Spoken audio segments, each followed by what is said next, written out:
So gradually my marks are moving like that as the hair comes down.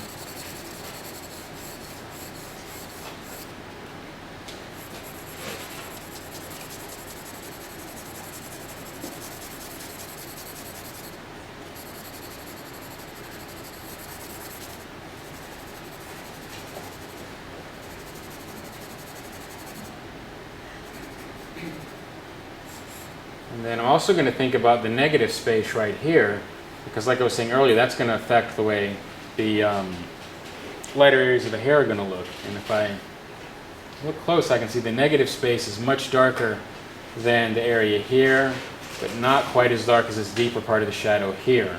So I'm going to push it to a value that's in between that.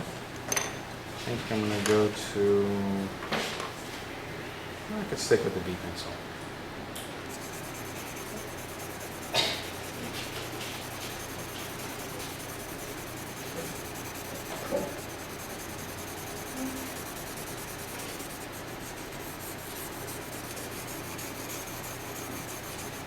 You could even, no, stay away from that. So you could do it sometimes with vine charcoal to mask in an area like that.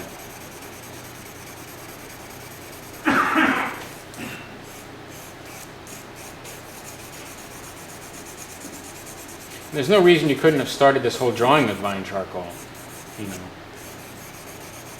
And sometimes that's an easier one to make corrections on. Either one will work.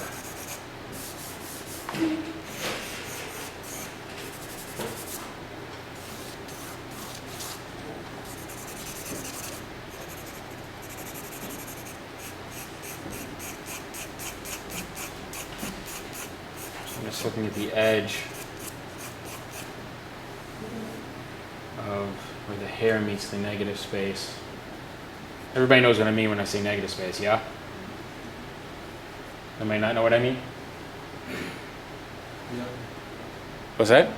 Yes. You don't know? No, I do. Oh, okay. I'm just making sure.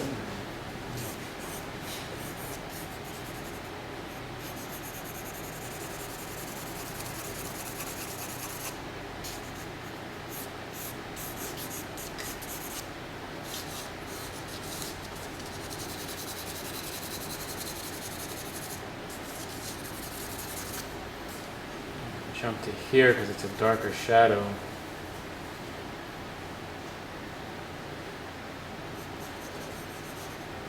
And then there's also a really soft edge relationship between the neck and where the hair is coming in, especially considering where the light's falling there. So I want to make sure I don't put any hard, dark lines right there. I'm going to keep it mainly with tone. And essentially the drawing, I'm going to kind of build it up with a combination of tone and hatch marks. In terms of what you do in the models here, it really doesn't matter to me whether you're building it up with hatch marks or with tone. I'm more concerned that the light logic is understood. You know, the value relationships are understood, the proportions are understood. Go a little darker.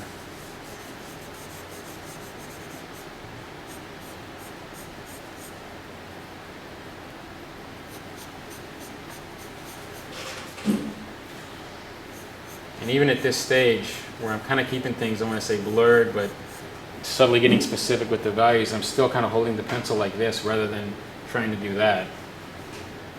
Because I know I still might make corrections as I move ahead.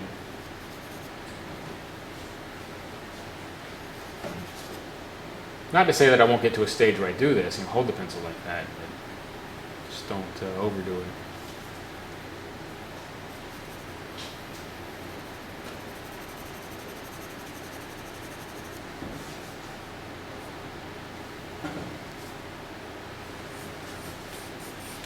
Still bouncing all around the entire drawing. So I think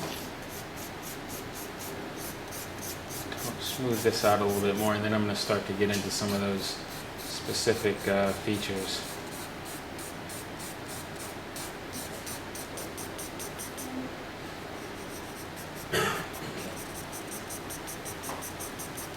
One of the things that working on tone paper is kind of good for is that if there's a lot of similarity with painting, when you work on tone paper, because when you paint, a lot of the times you're working on a tone surface, where the tone surface ends up influencing the way your values and the temperatures of your colors look. So same kind of thing is happening here.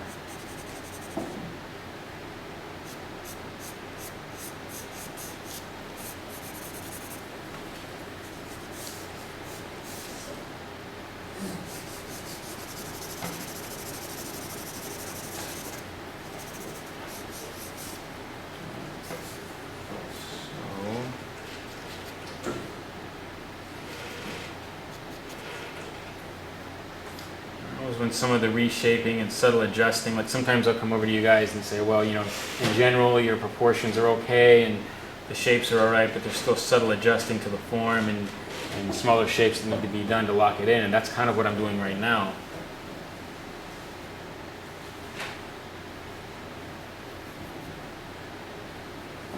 That's darker, and I don't see clearly a lot of this part of the eye because of the way the shadow's falling, so I'm not going to try and draw a hard line there. I'm going to draw the shape and the value that I see. It ends up being just a general shape, and that's the way it is.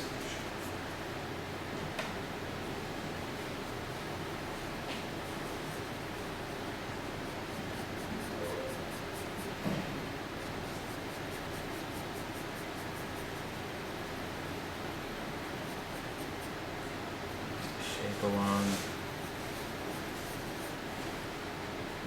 power edge.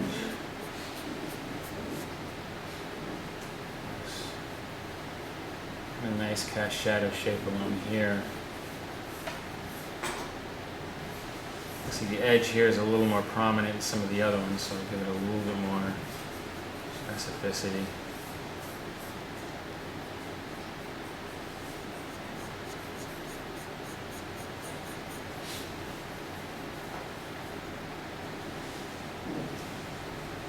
White of the eye goes into the light mask of the lower eyelid, so I'm going to erase that out.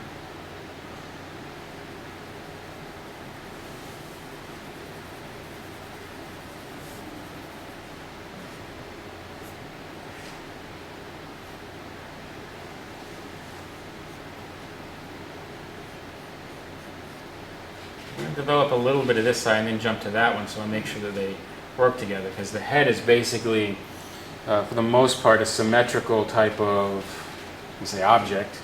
You know, it's roughly the same on both sides, so I want to make sure both sides are working with one another. I mean, if you really get analytical about it, the head is not completely symmetrical, because if you take a picture of somebody, slice it in the middle, and then mirror image that one side over again, you ever try to put it together and see that the head isn't exactly the same, but for the most part, the anatomical references are still the same, meaning the cheekbone here lines up on a straight line with the cheekbone on the other side, so I'm kind of bouncing all over the head, kind of back and forth as I make adjustments. So what I'm saying is I'm not going to try to finish the eye here before I, then go to something else.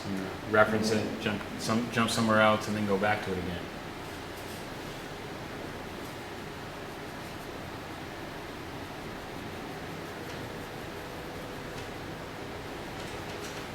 And this is still a B pencil, so you can kind of see the range you can get with a B pencil if you're paying attention to the pressure on the pencil.